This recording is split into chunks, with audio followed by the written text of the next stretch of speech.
నంద్యాల జిల్లా డోర్ మండలంలోని గ్రామ సచివాలయ ఉద్యోగుల బదిలీల ప్రక్రియలో రాజకీయ నాయకుల జోక్యం లేకుండా గ్రేడ్ పద్ధతిలో పారదర్శకంగా జరగాలని తెలుపుతూ డోర్ మండల సచివాలయ ఉద్యోగులు ఆర్డీఓ నరసింహులు ఎంపీడీఓ వెంకటేశ్వరరెడ్డికి వినతి పత్రాన్ని సమర్పించారు. వారు మాట్లాడుతూ రాష్ట్ర ప్రభుత్వం సచివాలయాల ఉద్యోగస్తులకు బదిలీల ప్రక్రియకు సంబంధించిన జీవోను ప్రవేశపెట్టిందని, కానీ సచివాలయ ఉద్యోగస్తులమైన మేము తమ సొంత మండలంలో పనిచేసుకునే వెసులుబాటును కల్పించి సచివాలయ ఉద్యోగస్తులకు బాసటగా రాష్ట్ర ప్రభుత్వం నిలవాలని, ఈ బదిలీల ప్రక్రియలో రాష్ట్ర ప్రభుత్వం తీసుకొచ్చిన జీవో వల్ల సచివాలయ ఉద్యోగస్తులకు జరిగే ఇబ్బందుల గురించి తెలియజేశారు. ఈ కార్యక్రమంలో ఏపీవీడబ్ల్యూ ఎస్జీయూఏ అసోసియేషన్ అధ్యక్షుడు సురేంద్ర, కోశాధికారి Naveen, digital assistant Madhu, welfare assistant Vamsi, సచివాలయ సిబ్బంది గౌసియా, రేణుక, సుధారాణి తదితరులు పాల్గొన్నారు. మండలంలోనే పాసిబుల్ అయ్యేటట్లు చూడాలి. అర్బన్ వాళ్ళకి ఆల్రెడీ ఆప్షన్ ఇచ్చినారు, మాకు రూరల్ వాళ్ళకు కూడా సొంత మండలం సేమ్ నేటివ్ విలేజ్ కాకుండా అదర్ విలేజెస్. సో అదొకటి ఫస్ట్ ఒకటి. ఇంకా నెక్స్ట్ ఒకటి అంటే రేషనలైజేషన్ ప్రాసెస్ ప్రకారం చేస్తున్నారు. మిగిలిన ఉద్యోగుల్ని ఏం చేస్తారు అది కంప్లీట్ గైడ్ లైన్స్ ఇచ్చిన తర్వాత ట్రాన్స్ఫర్ చేస్తే బాగుంటుంది. మేమే ట్రాన్స్ఫర్స్ కోసం చాలాసార్లు అడిగాము, బట్ ఇట్లా క్లియరెన్స్ లేకుండా గైడ్ లైన్స్ లేకుండా ట్రాన్స్ఫర్ చేస్తే చాలామంది నష్టపోతారు. ఫస్ట్ ర్యాంకర్స్ అయితే లాస్ట్ ర్యాంకర్స్ అయితే చాలామంది లాస్ అవుతారు. కాబట్టి కంప్లీట్ గైడ్ లైన్స్ ఇస్తే సో అందరికీ అనుకూలంగా ఉంటుంది. అవి మేజర్ మీ ద్వారా ప్రభుత్వానికి తెలియజేసేది ఏంటంటే మా రిప్రజెంటేషన్ మంత్రి గారు కూడా మాకు ప్రెస్ మీట్ పెట్టి సచివాలయ ఉద్యోగులకి ఎవరికి ట్రాన్స్ఫర్స్ ఇప్పుడు లేవు, రేషనలైజేషన్ ప్రాసెస్ పూర్తి అయిన తర్వాతనే ట్రాన్స్ఫర్స్ ఉంటాయని ఒక ప్రెస్ మీట్లో చెప్పినారు సార్. వెంటనే ఆల్రెడీ ద్వారా నిన్న 4 డేస్కే మన జీవో వచ్చింది. తగు చర్య నిమిత్తము పంపడం జరుగుతుంది. ప్రభుత్వం దృష్టి తీసుకెళ్ళడానికి మా వంతును కృషి చేస్తాము. తర్వాత ప్రభుత్వం ఈ అందరినీ టోటల్గా ఇది రాష్ట్ర వ్యాప్తంగా చేపడుతున్నారని చెప్తున్నారు. కాబట్టి ఏమైనా ప్రభుత్వం ఈ మొర ఆలకించి ఏమైనా మీకు అవకాశం ఇస్తే మేమైతే పంపిస్తాం. ఈ యొక్క పరిష్కరించడానికి ఈ యొక్క అర్జీని ప్రభుత్వం దృష్టికి అయితే తీసుకెళ్తాను. కలెక్టర్ గారి వరకు తీసుకువెళ్తున్నాము. కలెక్టర్ గారు మళ్ళీ గవర్నమెంట్ దృష్టికి తీసుకెళ్తారు. సరే మేమైతే ఫార్వర్డ్ చేస్తాం కలెక్టర్ గారికి. ఓకే, సభాముఖంగా మీకు అందరికీ తెలియజేస్తున్నాం. ఓకేనా సార్? నమస్తే సార్, నా పేరు ఆర్ ఇందిరా, కొత్తకోట సచివాలయం సార్. నేను ఏఎన్ఎంగా గ్రేడ్ 3 ఏఎన్ఎంగా జాబ్ చేస్తున్నాను సార్. గత 11 ఏళ్ళకి మేము జాబ్ చేస్తున్నాం, కానీ మాకు సర్వీస్ అంతా పోయి మళ్ళీ ఇప్పుడు కొత్తగా ఇచ్చారు సచివాలయంలో. 6 సంవత్సరాలుగా ఇప్పుడు చేస్తున్నాము, 6వ సంవత్సరం రన్నింగ్ అవుతుంది. ట్రాన్స్ఫర్స్ వస్తే మేము కూడా ఎక్కడైనా దగ్గరలో దొరికితే మాకు బాగుంటుంది అని అనుకుంటున్నాము. మేము ఉదయం లేసి 8:30కు బయలుదేరిపోయి వ్యాక్సిన్ తెచ్చుకోవాలంటే కినా వేరే పిహెచ్సికి వెళ్ళి అక్కడ పోయి వ్యాక్సిన్ తీసుకొని మళ్ళీ రిటర్న్ వచ్చి మళ్ళీ మా ప్లేసెస్కి మా విలేజెస్కి వెళ్ళే అంత కష్టం మనం చేస్తున్నాం సార్. కాబట్టి మాకు గుర్తించి మమ్మల్ని కూడా మా కష్టాన్ని కూడా గుర్తించి మీరు మాకు ఇక్కడ డోన్ అర్బన్ వాళ్ళకి అర్బన్లోనే ఎక్స్చేంజ్ చేసుకోవాలని చెప్పేసి అన్నట్టు ఇచ్చారంట. అలా కాకుండా అందరికీనూ అవకాశం ఇచ్చేటట్టుగా ఉండాలి సార్. డోన్ అర్బన్ కూడా విలేజ్ వాళ్ళకు కూడా ఎంతో మారుమూల ప్రాంతాల్లో మేము జాబ్ చేస్తున్నాము. మా కష్టాలను గుర్తించి మాకు న్యాయం చేయగలుగుతారని మేము ఆశిస్తున్నాం సార్.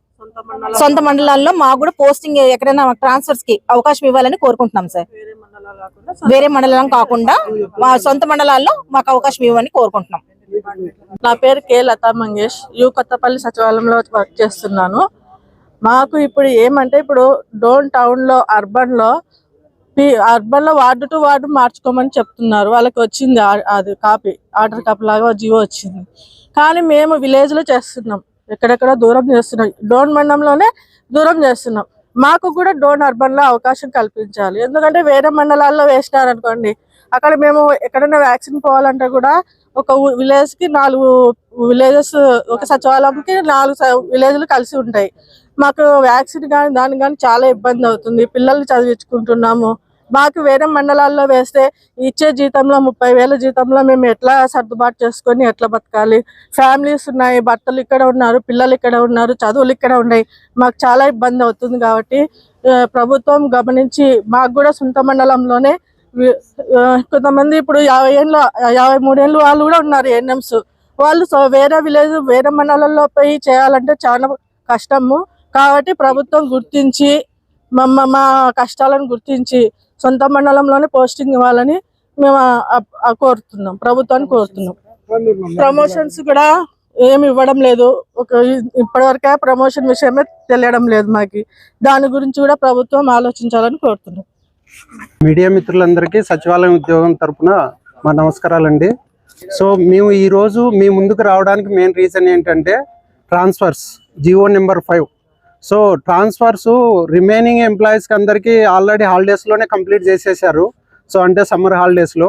సో ఎస్పెషల్లీ సచివాలయ ఉద్యోగస్తులు బదిలీలు అడిగితే ఏమన్నారంటే మీకు ఇప్పుడు ఉండవు, రేషనలైజేషన్ అయిపోయిన తర్వాత బదిలీలు చేస్తామని చెప్పారు. సో కానీ ఇప్పుడు సడన్గా మళ్ళీ ట్రాన్స్ఫర్స్ జియో ఇచ్చేసేసి బదిలీలని మొదలుపెట్టారు. సో వాళ్ళతో పాటు చేయకుండా మాకు సచివాలయ ఎంప్లాయీస్కి ఎందుకు సపరేట్గా చేస్తున్నారు అంటే మేము ఉద్యోగులం కాదా? అదొకటి మొదటి ప్రశ్న మాది. సో వాళ్ళతో పాటు చేసింటే మేము కూడా కొద్దిగా పరంగా బెనిఫిట్ అయ్యేవాళ్ళం. ఎందుకు బెనిఫిట్ అంటే చాలామంది సచివాలయ ఉద్యోగుల్లో చాలామంది సీనియర్స్ వాళ్ళు ఉన్నారు, వాళ్ళ పిల్లలు ఉంటారు, స్కూల్లో జాయిన్ చేయించుంటారు. ఇప్పుడు సరంగా అదర్ మండల్ ట్రాన్స్ఫర్స్ అంటే ఆల్రెడీ 50% ఫీజు పే చేసేసింటారు. సో ఇప్పుడు వాళ్ళ పరిస్థితి ఏంది? సో అదొకటి. సో కాబట్టి మేము మీడియా మిత్రుల తరపున ప్రభుత్వాన్ని కోరేది ఏంటంటే మేము ప్రభుత్వానికి ఏం వ్యతిరేకం కాదు. ప్రభుత్వం తరపున ప్రతి ఒక్క పని ఫస్ట్ చేస్తున్నది సచివాలయ ఉద్యోగులే. సో కాబట్టి ప్రభుత్వాన్ని కోరేది ఏంటంటే సో ట్రాన్స్ఫర్ల బదిలీల్లో మాకు సొంత మండలంలో అవకాశం కల్పిస్తే చాలా మేలు చేసినట్లయితారు. ఎందుకంటే ఎస్పెషల్లీ మావి ఎర్లీ మార్నింగ్ జాబ్స్ అందరికీ తెలుసు. ఏంటంటే 1వ తారీఖు వచ్చిందంటే పెన్షన్ ఉదయమే డిస్ట్రిబ్యూట్ చేయాలి.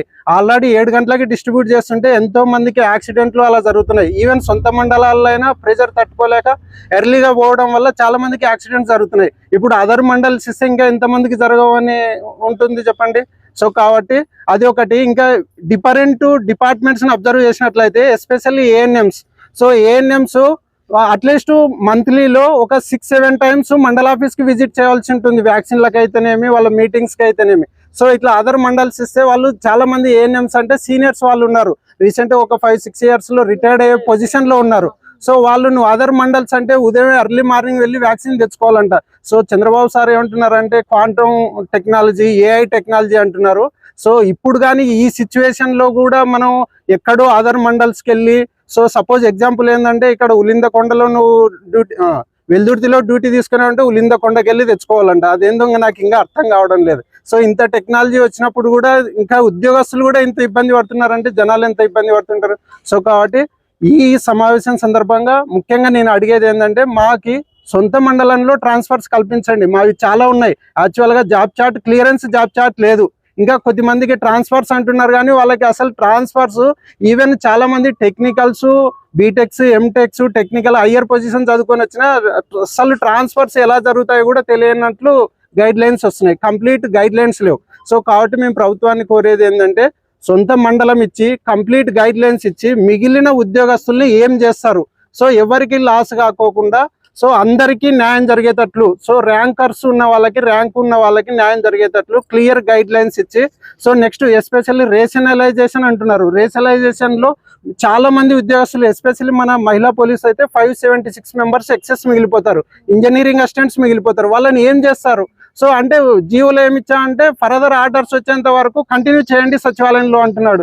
అంటే ఫస్ట్ ర్యాంక్ ఉన్నోడేమో వేరే మండలానికి ఎక్కడో లాంగ్ వెళ్ళిపోతే లాస్ట్ ర్యాంక్ ఉన్నోడు అదే సచివాలయంలో కంటిన్యూ చేస్తే అసలు ఇది న్యాయమా? లాస్ట్ ర్యాంక్ వచ్చినోడే బెనిఫిట్ అవుతాడు. సో అలాగనే చేసి క్లియర్ గైడ్ లైన్స్ ఇచ్చి మేము ఎప్పటి నుంచో అడుగుతున్నాం ట్రాన్స్ఫర్స్ ఇస్తే అందరికి బెనిఫిట్ అయ్యని, కానీ ఇట్లా ట్రాన్స్ఫర్స్ ఇస్తారనుకోలేదు. సో కాబట్టి కంప్లీట్ గైడ్ లైన్స్ ఇచ్చిన తర్వాత సో ఇన్నే 6 ఇయర్సే వెయిట్ చేసాం, ఇంకా ఒక 2-3 మంత్స్ వెయిట్ చేయలేమా? 2-3 మంత్స్ కాకపోతే ఇంకా 5 మంత్స్ అయినా తీసుకోండి. కంప్లీట్ గైడ్ లైన్స్ ఇచ్చిన తర్వాత మాకు ట్రాన్స్ఫర్స్ ఇస్తే బాగుంటుంది. సో మా ఉద్యోగస్తుల తరఫున మేము కోరేది ఏంటంటే దయచేసి అట్లీస్ట్ సొంత మండలంలో పోస్టింగ్ ఇచ్చేటట్లు చూడండి. Even Panchayat secretary grade 1 to 4 వాళ్ళకు కూడా, అంటే మేము వాళ్ళని కంపేర్ చేస్తలేమో, వాళ్ళకు కూడా సొంత మండలంలోనే ఇస్తున్నాడు ఏపీపీఎస్ రిక్రూట్ అయిన వాళ్ళకు కూడా. సో ఎందుకు మాకు సచివాలయ ఉద్యోగస్తులు especially focus to other mandal. So కాబట్టి ప్రభుత్వం తరఫున మేము రిక్వెస్ట్ చేస్తున్నది ఏంటంటే కంప్లీట్ గైడ్ లైన్స్ ఇచ్చి సో మిగిలిన సచివాలయ ఉద్యోగస్తులని ఏం చేస్తారో అది తెలియజేస్తూ సో ఆన్లైన్ ప్రొసీజర్ చేసి ఎస్పెషల్లీ అందరికి ఇంకో డౌట్ ఏంటంటే ఎప్పుడైతే ట్రాన్స్ఫర్స్ మొదలైనాయో అప్పుడే అధికారుల చుట్టూ తిరగకోకుండా సో ఎమ్మెల్యేల చుట్టూ ఎంపీల చుట్టూ తిరుగుతున్నారు అంతా సచివాలయ సిబ్బంది. అలా కాకోకుండా మాకు న్యాయంగా సీనియారిటీ లిస్టును బేస్ చేసుకొని ర్యాంక్ వైజ్ బేస్ చేసుకొని ఎటువంటి పక్షపాతం లేకోకుండా మాకు అక్కడ కౌన్సిలింగ్ కండక్ట్ చేసి పోస్టింగ్ వచ్చేటట్లు చేయగలరని కోరుచున్నాం. Thank you.